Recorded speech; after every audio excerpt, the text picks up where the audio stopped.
Entonces empezaron a orar, me acuerdo, no se me olvida porque era un miércoles y la iglesia estaba convocada en la iglesia, o sea, estaban ahí. Ahí entendí la importancia de que sí tienes que congregar. Así es. Dice la Biblia que porque él ahí envía bendición y vida eterna.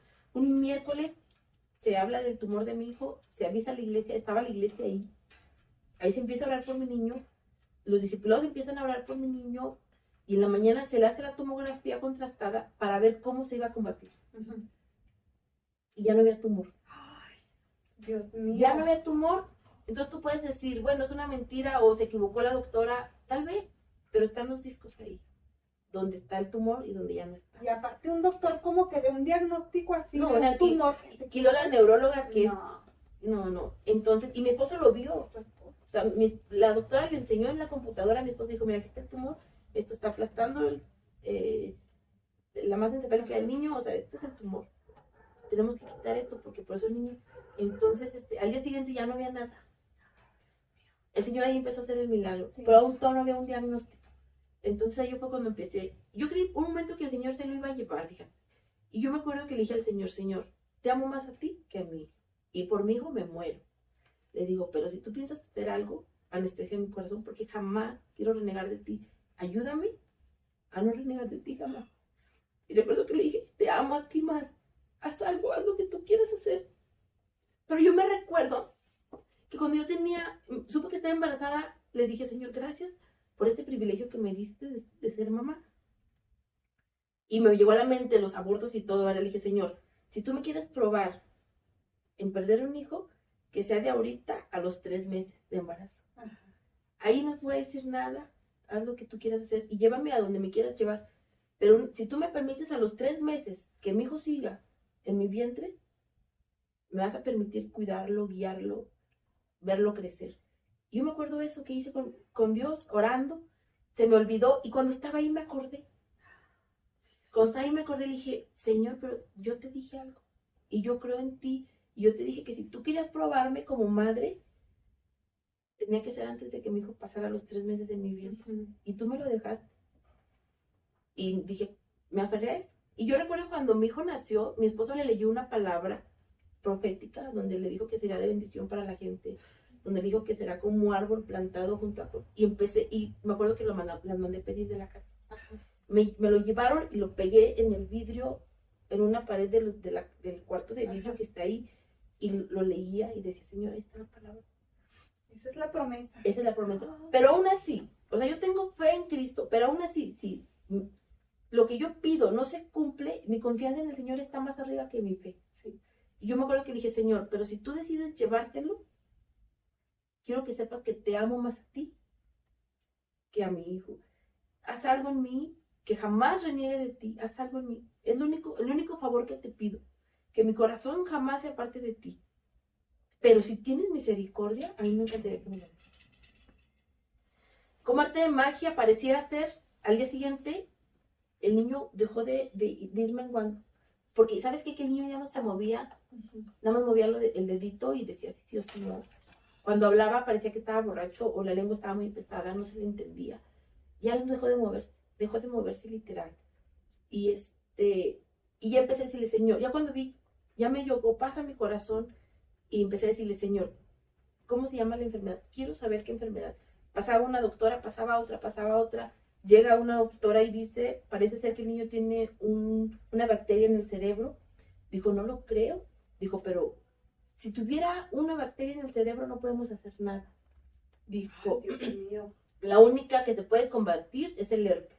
Dijo, no creo que tenga el herpes tu hijo, pero vamos a darle el beneficio de la duda y lo vamos a medicar como si tuviera herpes. Y pues sí, medicamento a lo loco, demasiado medicamento. El niño se le alteró el hipotálamo, tan así que no dormía, duró una semana sin dormir, de día ni de noche, y yo junto con él. Se le alteró y lo que regula el sueño, lo que regula el hambre, todos los deseos se alteraron por completo y el niño comía las 24 horas y no tenía nivel de saciedad. Mira, se comía de 10, 15 tortillas al día y él seguía pidiendo. Comía galletas, comía comida, comía todo y él seguía pidiendo. Se terminaba medio litro de leche en un ratito y seguía pidiendo. Tenía hambre. Y en consecuencia de eso, de que él no caminaba, pues empezó a inflamar. y hacer del baño y estreñido y ahora batallar para hacerlo hacer del baño. Era un sufrimiento para él y para mí. Y sin contar que él en su cuerpo traía un dolor, me decía la neuróloga, 10 veces más del normal. Digo, haz de cuenta que yo te pellizco ahorita, imagínatelo, este dolor 10 veces más. Entonces el niño está viviendo en su cuerpo un dolor intenso. No, el niño sufría, él estaba en un grito y cuando llegaba la doctora a verlo y a ver cómo iba reaccionando sus reflejos, él lloraba, o sea, la doctora lo torturaba. Y yo ahí viendo, llegó un momento en que el niño me dice, mamá, tú eres mala.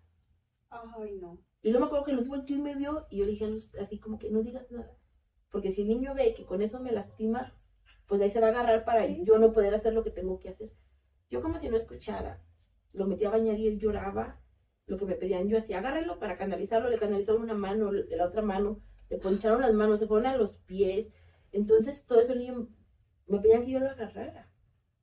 Entonces el niño decía, pues sí, es malo. Ay, qué sufrimiento. Sí, entonces yo le decía a Luz, como si no dijera nada el niño, porque no sabe lo que está diciendo. ¿Es algo que tenías que hacer?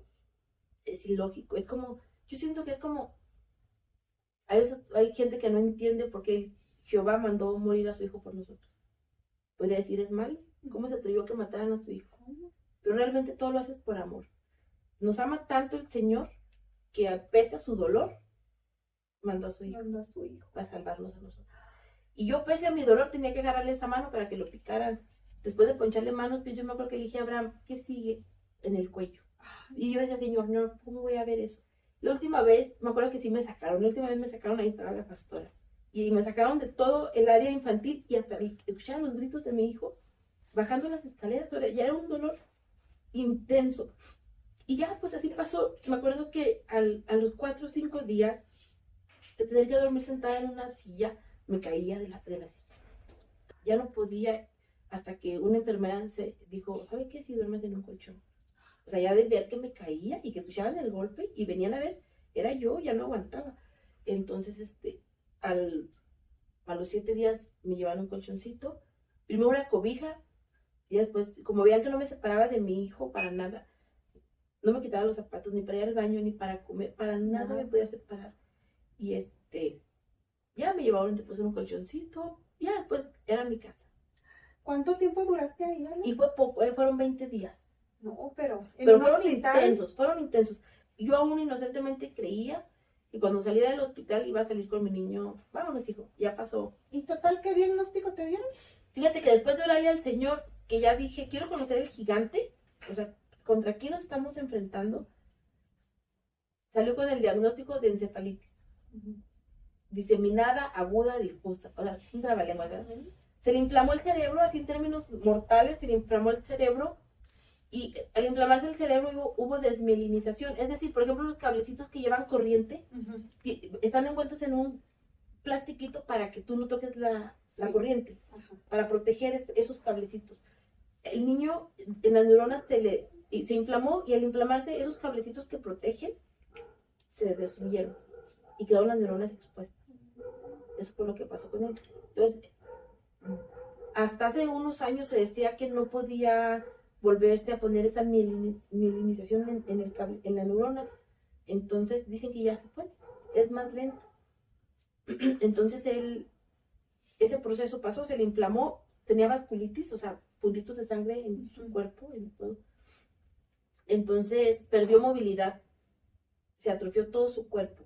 Yo recuerdo que ya, listo, ya estuvo, nos dieron de alta y nos dijeron, dele al niño 10 días o 15 para que se le pase el trauma de haber estado en el hospital y sometido a todo eso. Y digo, empiece a rehabilitarlo, porque va a haber secuelas, no sabemos hasta dónde vaya, hasta dónde la enfermedad lo perjudicó. Y ya me mandaron aquí al centro de rehabilitación de aquí en Durango. Estaba llenísimo y me dijeron hasta febrero. Y yo dije, estamos en octubre, finales de octubre, febrero, no puedo esperar tanto. Empezamos a rehabilitarlo por privado. Dios bendiga a mi esposo, él siempre. Fíjate que él pasó el proceso también diferente. Yo lo pasé como toda una mamá, cerquita del niño, y él, como él sabía que venía, él estuvo muy temeroso siempre. Y todo lo que yo le pedía para el niño, movía cielo, mar y tierra y me lo daba. Lo empezamos a rehabilitar por privado. Nos salió carísimo, pero me lo rehabilitaban a diario por privado. Para aquí, para la fecha que me dieron para ir aquí al centro de rehabilitación de aquí de Durango, el niño ya caminaba de nuevo. Fíjate nada más. Sí, entonces a ratito salió como un papelito sin poderse mover, muy apenas sostenía su cabecita, sin contar el intenso dolor que él tenía. Entonces puede volver a enseñarlo a caminar. Medicamentos tomaba demasiado y la aprendí a tomar medicamentos de todo tipo. Yo se los ponía en hilerita, 10, 15 medicamentos y su vasito de agua. Y él se iba comiendo poco a poco. O sea, aprendió muy valiente él. Entonces, pues a rehabilitarlo. Lo que seguía lo que todavía. seguía. Sí, No el terminó. volverlo a cargar en brazos, él aprendió muy rápido a aprender a ir al baño, volvió a retroceder porque pues acostado, sin moverse, obvio que tenía que usar pañal. Y yo lo convencía, me decía, mamá, quiero hacer el baño, hagan el pañal. No. Él ha sido así como que muy formalito y ya no quería volver a hacer en el pañal, pues tuvo que volver a hacer en el pañal. Y algo bien tremendo que él hacía en el hospital, que cuando las enfermeras ya ni lo picaban, les decía, gracias, ay, disculpe porque lloré. Ay, chiquitito. Y los todos decían, mira, cómo me agradece. Ay. Se ganó a todas las enfermeras porque él se disculpaba por llorar, por picarle. Es que es muy maduro, Sí, ¿eh? y agradecía, gracias, disculpe porque lloré. Siempre decía eso, siempre. Entonces él siempre enfrentó las cosas como venían. Después ya, nunca me imaginé que yo iba al CRIT. Nunca me imaginé que en lugar de ir a buscar una bicicleta, iba a buscar una silla de ruedas, ¿sí sabes? Y ver eso en tu hijo es doloroso. Entonces, una caminadora, dejas las bicicletas de lado y te vas a buscar una caminadora para él. Pero ¿sabes qué? Que enfrentarlo como si nada pasara. Aunque lleves el corazón Porque destrozado. tú tenías que transmitirle fuerza. Por supuesto. Sí, no, imagino. Por supuesto, aunque tuviera el corazón destrozado, iba y le buscaba a la caminadora. Y nunca me imaginé ir al CRIT. Y también fue una bendición. Hace unos meses mi niño me dice, mamá, ¿qué cosas de tu vida cambiarías? Y me puse a pensar, dije, nada. Y me dijo, mamá, ni la encefalitis que me dio cambiarías. Y me tomó un minuto para contestarle con la verdad a Abraham. Y le dije, no, hijo, ni siquiera eso cambiaría. Porque estás vivo y estás aquí. Una. Y porque he conocido a Dios realmente en ese momento. Entonces, ¿cómo cambiar esas experiencias tan bonitas de Dios? De su misericordia, de su amor, de su provisión. No, o sea, no cambiaría. Ni siquiera este momento doloroso y difícil no lo cambiaría. Porque para empezar está vivo el niño. Es un niño capaz, independiente. Y conocí a Dios como no tienes una idea.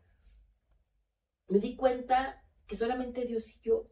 Y que esto es muy personal. Sí. Y, igual mi esposo y Dios, o sea, aunque tú estés agarrado de la mano de tu esposo y estés enfrentando una situación difícil, es personal.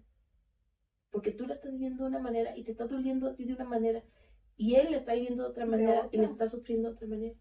Entonces yo ahí, aunque estuviera tomada de la mano de mi esposo y hemos sacado adelante esto juntos, es personal. Tú determinas hasta dónde Dios llega a tu corazón. Entonces yo digo, en los momentos más difíciles es cuando he conocido a Dios. Y aquí lo experimenté al Señor. Como dijo Job, de oídas le había oído, pero ahora mis ojos le han visto. Y yo te puedo decir que en la situación que he vivido con mi hijo es cuando he conocido al Señor cara a cara. Cómo te consuela. Y lo que tú decías es algo bien tremendo. La cosa no esperas que tu niño sea como todos. No. Yo lo tuve que entender también. Es un duelo. Yo viví un duelo, un desprendimiento. Cuando me hablaban del CRIT, yo decía, espérate, No. va a volver a ser como antes. Hasta que siéntate a pensarlo y no. Y esta es tu realidad y no tienes por qué. Yo sí muy dentro de mí, después me di cuenta que me molestaba con niños de la edad de Abrancito. Porque él parecía un trapito de papel, el aire me lo tumbaba. Los niños, no se veía un niño corriendo. Sí. Ni me lo tocaba y ya se andaba cayendo mi hijo. Entonces me molestaba, yo decía, ¿por qué las mamás no se lo llevan? Para subirlo a los jueguitos de nuevo era llorar. Yo, ahí enfrente de todas las mamás, porque decía, ¿qué mamás tan más desconsideradas? ¿Por qué no se llevan a sus niños y dejan al mío jugar? Sí. Igual las y no es cierto. O sea, tú tienes que asimilar, aceptar y ver las bendiciones que hay. Entonces, pero es un proceso que tienes tú que ir pasando. Y es difícil porque a mí me pasa con Matías de que hace ciertas cosas y luego yo, por una parte quisiera, ay, cómo quisiera decirle que tiene autismo para que entendiera, pero a la vez digo, no, ¿No? porque voy a etiquetar yo a mi hijo, o sea, no, bien difícil. Sí, es una lucha, es una lucha. Y preguntas que los niños, tu hijo te hace, mamá, ¿por qué yo esto y por qué el otro? Mamá, esto, mamá. Entonces es una lucha increíble, pero sí tienes que aceptar la vida que estás viviendo y encontrar las bendiciones. Yo te puedo decir que soy feliz, soy la mamá más feliz del mundo, me siento totalmente orgullosa de Abrahamcito, muy orgullosa. Y verlo tan valiente, creo que todo lo que él ha vivido lo ha hecho ser el niño que es. Haz de cuenta que si tú vas por la calle, él detecta tantas situaciones. Entonces íbamos caminando y hay una vecina que es muy renegada. Y ya, pues ya, buenas tardes, buenas noches. Y él se detiene una noche y le dice, señora, usted es muy hermosa. Y esa señora es renegada, ¿eh? Y la señora le agradeció, o sea, siento que todo esto Abrancito lo ha llevado a ser un niño tan sensible a las necesidades. Ahorita Abrancito se le ha operado. Ahorita te podría decir que él lleva un 95% de su rehabilitación. Antes daba 3 pasos, se caía, ahora camina súper bien, le gusta bailar, le gusta danzar, o sea, todo, él es artista. Seguimos rehabilitándolo, les falta una cirugía en un pie, pero un 95% se ha recuperado. Y fíjate que yo recuerdo cuando salimos de todo esto, mi esposo me dijo, Ale, hay un neurólogo buenísimo, pero es de adultos. Quiero que vaya así, que lleva todo lo del niño y lleva a mi niño para que lo vea el doctor, que me interesa su opinión. Es excelente ese neurólogo. Y sí, busqué cita y fui. Y nomás por ser hijo de un doctor no recibió, porque él no recibe niños. Checó todo, vio radiografías, vio papeles, vio diagnóstico, vio al niño y me dijo, me acuerdo sus palabras y me dijo, señora, ¿qué anda buscando? Su niño es un milagro. Dijo, ¿usted sabía que la encefalitis a su hijo nada más llegó al primer paso de la encefalitis? Y no, o sea, yo no entendí. Y me dijo, mire, primero pasa lo que le pasó a su hijo. De ahí, pérdida de memoria. Ay, Dios santo. Pérdida del habla. Empiezan a convulsionar. Y viene la muerte. Dijo, su hijo llegó nada más a la primera etapa. ¿Qué anda buscando? Dijo, su hijo es un milagro. Gracias, doctor. Ya no busco nada, gracias. Nada. Gracias. Agarré a mi niño y todos los papeles. Me regresé a casa. Le hablo ahora y le digo, el doctor te manda a decir que qué andas buscando, que es un milagro. Que nuestro hijo es un milagro, que nomás llegó a la primera etapa. De 1000 niños, a 10 le da. Y de 10 niños, 1 sobrevive. Ese 1 es el mío. Dios mío. Ese 1 es el mío. Y fíjate que ahí cambió mi chip. Yo me acuerdo que le decía al Señor, no voy a salir con mi niño a mojarnos o a poner avioncitos de papel cuando llueve. Pues con ponernos nuestras botas de hule y salir. Y ahora que Dios me lo deja así, me lo dejo si lo hago. Vamos con mi mamá y vamos todos remojados, pues nos llevamos otros zapatos porque mamá no quiere que le mojemos la casa. Vienen mojados y sí, nos cambiamos allá afuera y nos regresamos porque lo disfruto. Desde entonces dejé de enfocarme en mi casa y me enfoco en mi hijo. La casa va a estar siempre, los trastes sucios van a estar siempre, pero en mi hijo no. Entonces veo películas con él, a lo loco. Me gusta mucho estar en cama con él. Nos podemos aventar 3, 4, 5 horas en la cama viendo películas.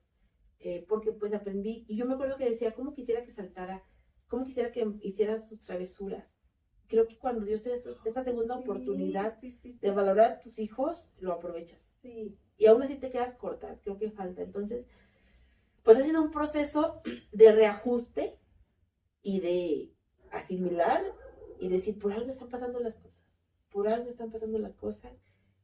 Levantar la cabeza en alto y decir, yo te entiendo, o sea, yo sé por el proceso que estás pasando. Sí, definitivamente. Y en esa negación y en ese dolor que estás, yo estuve sentada hace un tiempo, pero también está este otro lado. Y nunca se va a acabar el aprendizaje con los hijos, ¿no?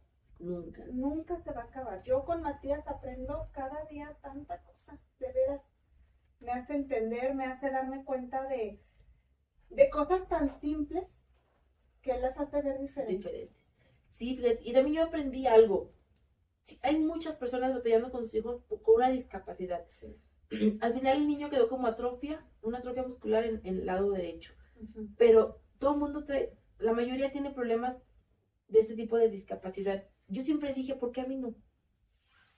Cuando nunca me pregunté por qué a mí, ¿Por qué a ni mí? para qué, porque yo sé para qué. O sea, yo conozco los caminos de Dios. Claro. Yo sé que hay un propósito, entonces sé para qué.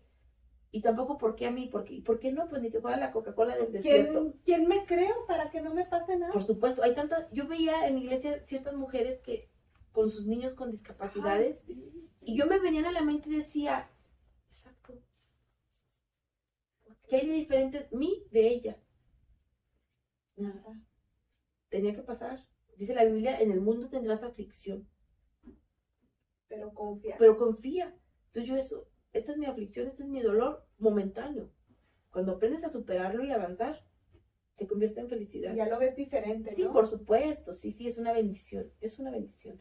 Y también agradecí a Dios que me hubiera pasado a mí y no a una de mis hermanas. También dije, Señor, qué bueno que me pasó a mí. Porque ver sufrir a la gente que tú amas Ay, también es horrible. es horrible. Es horrible. Entonces digo, qué bueno, todo pasó como tenía que pasar.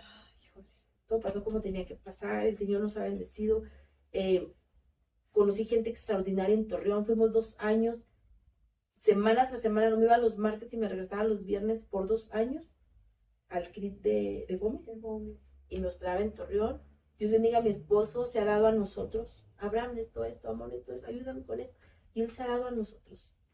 ¿Qué cosa no le pida yo para rehabilitación? Ahora esto, ahora vamos a México, ahora escuché esto, vamos para allá. ¿Dónde vamos? ¿A qué hora? Así. Él se ha dado a nosotros como tú no tienes una idea. Todavía lo veo cuando el niño se da unas marometas de 3 vueltas y se deja caer. Yo veo que ahora se le quiere salir el corazón. Lo veo así y le digo, tranquilo, no le va a pasar nada. Pero él todavía está así como que más cuidadoso que yo. Ahorita yo ya se cayó, sí. Por la convivencia que tú sí, tienes conectada. y porque él es más aprensivo. Y cuando se cayó Abraham, sí, ahorita se levanta, le digo yo. Y él se queda así como que, ay, dale. Pero cada quien ha vivido un proceso doloroso. Yo siento que la verdad, yo pienso que lo sufrió más por lo que sabía que venía y porque... Ay, sí, es que cuando ya sabes. Sí. Y como yo lo tenía aquí, yo lo abrazaba y puro mamá, pues yo tenía esa compensación de amor. Hubo un momento que me dijeron, vamos a llevarnos al niño a México. Gracias a Dios que mis hermanas empezaron a mover contactos y sus esposos también están en buenas posiciones. Y hasta que dije, no lo vamos a llevar en ningún lado. Si Dios me lo sana aquí. Si Dios se lo va a llevar, se lo va a llevar en cualquier lado. Mi Dios está en cualquier lado y el Señor fue lindo. Fue un desfiladero de doctores y ahí me di cuenta que ni el mejor doctor puede hacerte nada si no estás conectado con Dios. Definitivamente. Sí. Definitivamente. No, hombre, me encanta. Y yo me quedo con esto de que platicas de capacitarnos. Tenemos que capacitarnos. Porque vamos a tener pruebas, vamos a tener aflicciones, pero... Y no estamos preparadas a lo mejor psicológicamente. Y no lo vas a estar nunca. No sé, ¿verdad? Pero con la conexión con Dios ya tenemos las cosas bien. Sí, tenemos que tener las herramientas, por supuesto. Vamos a enfrentar a fuerza una pérdida. La pérdida de la mamá, la pérdida del papá, la pérdida del esposo, de un hijo. Vamos a tener que enfrentar una pérdida algún día. Sí. Tenemos que tener las herramientas. El dolor va a ser el mismo, pero tu recuperación va a ser distinta. Creo que es más difícil así lo que tú viviste, o sea, súbitamente, repentinamente. Fue de la nada.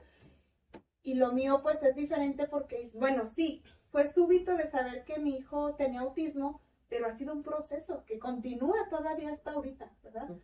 Pero así esos momentos tan difíciles. Sí, a punto que se te pierdes tu hijo, o sea, que se te va y no, es terrible, pero siento que pues dolor de mamá es dolor de mamá, por supuesto. Y todas nos entendemos, yo creo, ¿verdad? Sí, si claro, usted ha pasado por algo similar, yo creo que nos va a entender.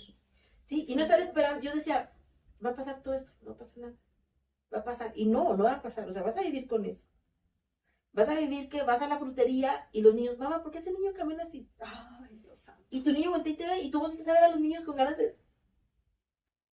Y volteas a ver a la mamá y dices, ¿qué pasa? Pero no puedes. No. Papá, híjole, yo me acuerdo la primera vez que Matías fue al kinder, ¿verdad? Platicó mi esposo porque lo llevó. Dice, no, pues estaba ahí. Y luego era de que lo dejábamos, o lo dejaba él o lo dejaba ella, y estábamos en la ventana así, Sí. así, a ver qué le hacían o a ver qué le decían. Y bueno, total que como ese salón andaba a la calle, pues nos íbamos y luego todavía ahí por la banqueta nos asomábamos. Y dice mi esposo que una vez Matías traía un juguete y un niño se lo quería quitar. Y estaba así, luego el niño como que lo aventó, y dice mi esposo, no, ya me iba a regresar, Sí, así a la claro. maestra. Y que Matías se lo quita y luego le dice, es mío. Se defendió. Se defendió, dice mi esposo, ay, dice, Ay, le volvió el alma. Tranquilo. Sí. De verdad que, ay, no, eso es algo también que como papás te duele. A mí me quitaba el sueño. Sí. Cuando llegaba a entrar al kinder, ¿Cómo le vamos a hacer? ¿qué voy a hacer? Y no dormía, y mis hermanas les consta que no dormía, ¿qué voy a hacer? ¿Qué voy a hacer? Y si no lo meto, yo quería no meterlo, y si no lo meto, De sobreproteger. claro, por supuesto, no lo voy a meter, ¿qué? Yo lo enseño. Entonces, el vencer, el llevarlo y llorar, cuando lo dejas, y procesos difíciles por los que uno pasa, y todo mundo pasa. Por eso la necesidad de este programa. Definitivamente, porque todo el mundo vamos a pasar por un proceso así, o ya lo pasaste y no entiendes por qué te pasó. Es que no tienes que entenderlo. Es parte de la vida. El tener que vivir estas situaciones. Es parte. No tenemos que entender por qué me pasó, por qué a mí, qué hice mal. No. Si la vida nos cobrara por lo mal que hiciéramos, ya estaríamos arruinados. O sea, la vida no te... A veces sí pagas consecuencias, pero este tipo de situaciones no son consecuencias. Es parte de la vida. Y tienes una capacidad de asimilarlo, entenderlo y ser de bendición. ¿Y cómo reaccionar ante esa situación? Sí. O sea, es la importancia, más bien es lo que hay que buscar, qué aprendizaje voy a obtener de esto, voy a seguir siendo la misma después de esto, por supuesto que no. Tienes que cambiar, y tiene que ser para bien, si no, entonces, ¿qué te falta para cambiar, verdad? Exacto. Sí, entonces, asimilar, es válido llorar, yo estoy de acuerdo, es válido llorar, claro. Llorar la situación, pero también es válido levantarte. Es válido levantarte. Dice la Biblia que hay un tiempo para llorar, sí. Y un tiempo para reír. Hay un tiempo, pero no podemos quedarnos en esa situación llorando, lamentándonos sin salir adelante. No, igual si has vivido un divorcio, tampoco puedes estarte lamentando toda tu vida el divorcio. ¿Y qué hice mal? No, ya pasó, levántate. O sea, levántate. Hay hijos, está tu vida propia, hay un propósito en tu vida. Hay una pérdida, tienes que levantarte, o sea, sí, llóralo, pasa tu proceso, tu duelo, pero no se acaba ahí, sí tienes que luchar, no es la única, ni la primera ni la última. No, y aparte hay más personas que están esperando por ti, que te aman. Exacto. Si sufriste una pérdida, por ejemplo, de un hijo, tal vez tienes más hijos que también te necesitan. Que también que tu mundo no se acabó con ese hijo, sino que hay más personas que te aman. Y tienes que luchar. Tienes que luchar. No hay de otra, o sea, mientras tú estés viva, tienes que luchar. Así es. O sea, te digo, llora lo que tienes que llorar, pide ayuda y levántate. Si necesitan ayuda, ya saben que pueden contar con nosotros, pueden contactarnos a través de redes sociales. Quería que hiciéramos nosotros este programa precisamente porque tal vez entrevistamos y decir, pues sí, pues ellas, ¿qué han pasado? De seguro ni han pasado nada triste, ¿verdad? Ajá, exacto. Todo está muy bien. Ajá, y tal vez muchas personas conocen nuestra situación, pero también no se la saben realmente, porque siempre nos ven sirviendo, contentas, pero ¿qué es esto? O sea, para llegar a servir como sirves y para amar como amas a la gente, debiste haber pasado algo difícil. Sí, definitivamente. Y yo es en lo que ahorita me enfoco. O sea, a mí me encanta también servir. Me encanta servir, me encanta que las personas sientan el amor de Dios. Que las personas sepan que hay algo. O sea, que esta vida no es nada más vivir, pasársela padre. Como yo a veces les digo, y se escucha medio raro, pero pues cualquier animalito nace, se reproduce y muere. Nosotros no somos así. Fuimos creados por un propósito específico y a veces no sabemos cuál es, pero tenemos que buscarlo, tenemos que buscar en el lugar correcto, que es en Dios. Así es. Sí hay un propósito. Y más si has pasado una situación difícil, eso es lo que nos forma. Una situación difícil es lo que te forma, lo que te hace ser diferente y lo que te hace entender el propósito de la vida. Sí, servimos por gratitud. Empezamos a entender que servimos por amor, por gratitud, no por ninguna otra intención. Así es. Y realmente ahí es donde conocemos a Dios, en un proceso difícil. es. A mí ahora me encanta porque yo también voy un día a la semana a un centro de rehabilitación.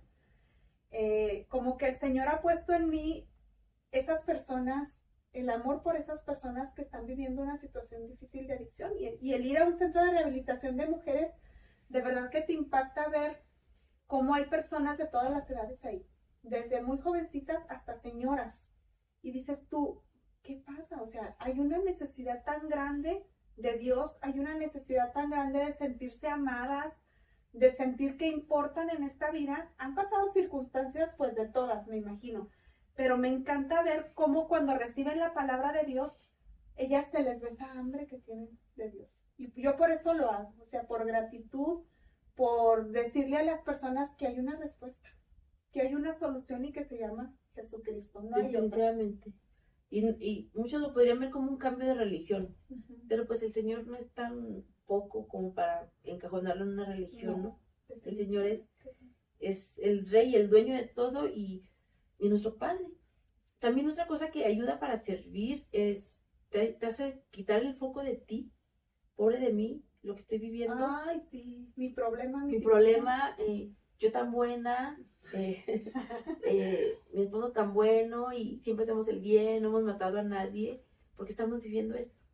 Te hace que quites esas palabras tontas, porque no es cierto. Y te hace ver que hay gente que sí está sufriendo más que tú. Ay, sí. No quiere decir que minimices tu dolor y tu sufrimiento, pero puedes ayudar aún. Mientras tú estés pasando una situación difícil, tú puedes ayudar. Claro. Y el foco se quita de tu dolor y de ti y ayudas y automáticamente tú vas encontrando salida. Recibes bendición, Sí, definitivamente. Claro. Por ejemplo, cuando van a los hospitales.